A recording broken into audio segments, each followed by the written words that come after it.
Hi, this is James from Tabletop Gaming Guild, and today we're going to learn how to play Maeshowe, a Orkney Tale. Now, sorry if I mispronounced any of that, but basically this is a 1 to 2 player game. We're going to play cooperatively or solo to try to escape a burial tomb that you have fell into, or burial mound, and do that before starving. So let's go ahead down the table, and I'm going to show you how to play Maeshowe, an Orkney Tale.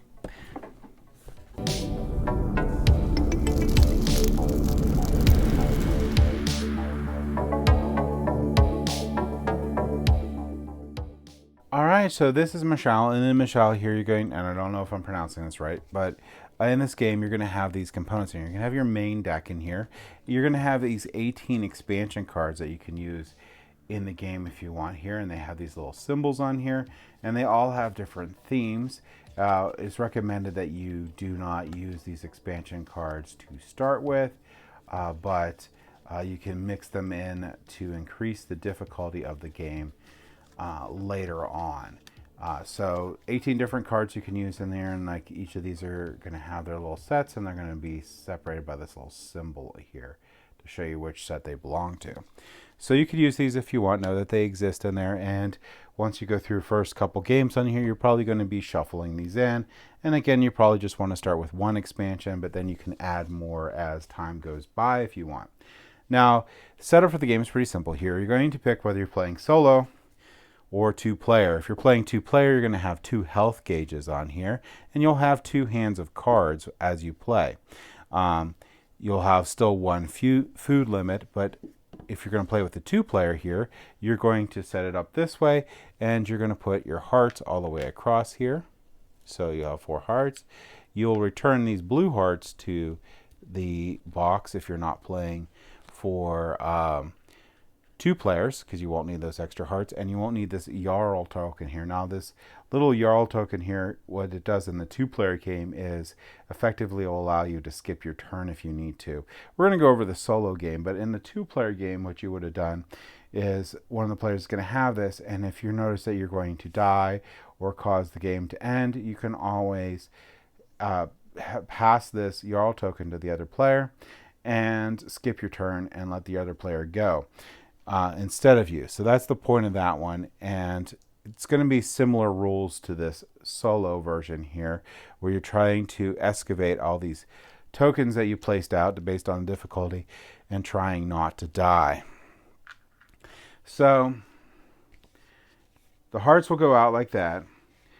You would decide whatever expansions you want to put into the deck here and then shuffle it up. Like I said, for the first game you don't want to put really any of them in. You're going to place out the health tokens like I showed you, and then you're going to place out 1 food token. So I'm going to place out 1 food token, so I'm starting the game with 1 food. Now the passage tokens. Now these passage tokens here, you're going to decide what you want the difficulty of the game to be. For your first game, you could do 3 that is going to be easy, so you'll be able to finish the game here and win.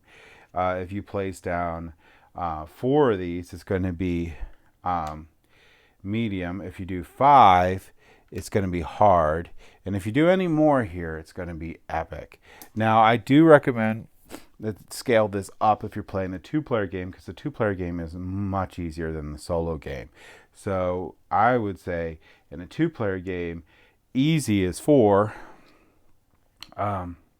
medium is 5, and hard is 6, although it still just says it as I did before, but like I said, the 2-player game there is a little easier than the solo game. All right, so you're going to dedicate some space here for a card row, and you're going to dedicate some space for a discard pile. So I'll have a card row here, I'll have my deck here, and this will be my discard pile.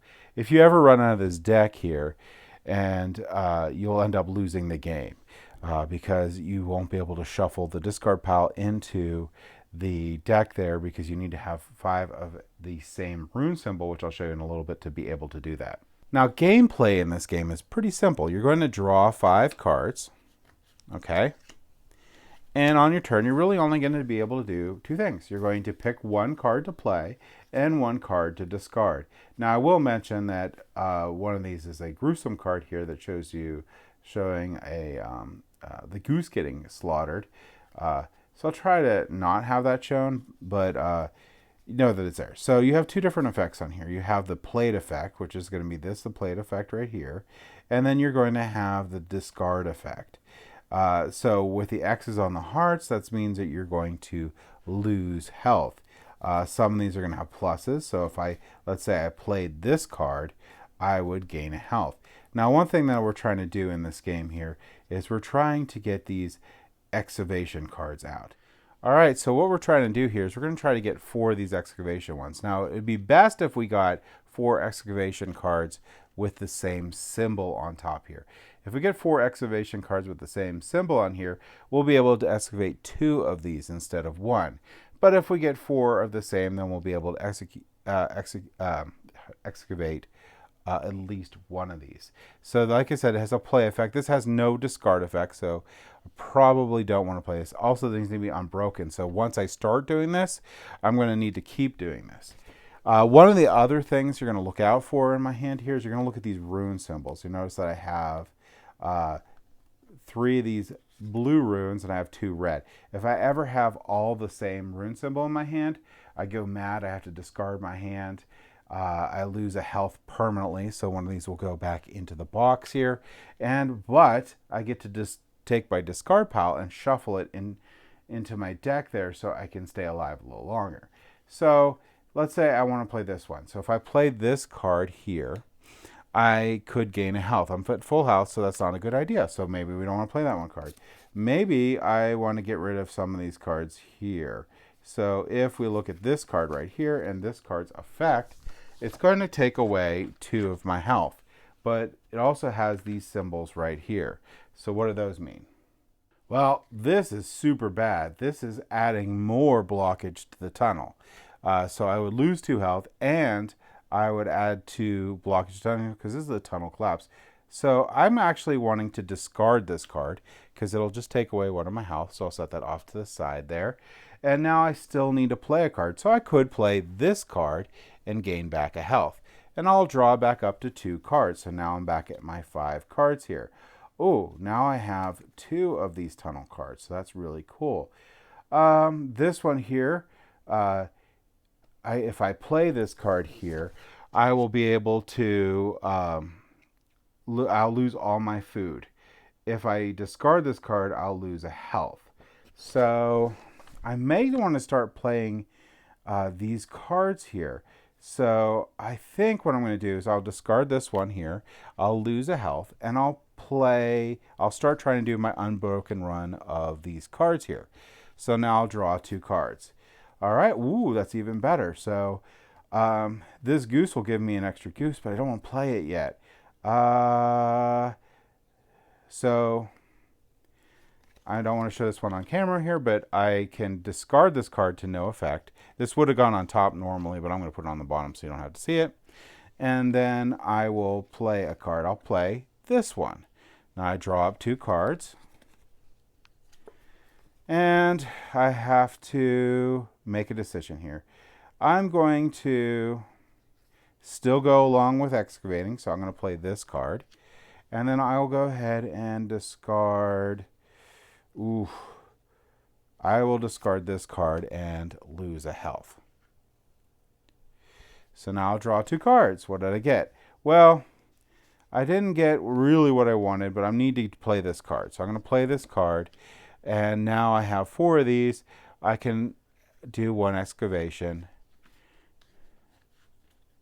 And that's done. All right, so then I have to discard a card. I'll discard this card and lose a health. And now I'm starting to get in trouble. I need to start gaining health. Again, you have to watch when you draw up here to see what these symbols are. So if I played these 2 cards and I got 2 red, I would go mad. I'd take my discard pile and I would shuffle it up and draw 5 new cards. But basically we're going to continue on until we can either escape our tomb here that we fell into, or I lose my last health and die. All right, so a couple notes here.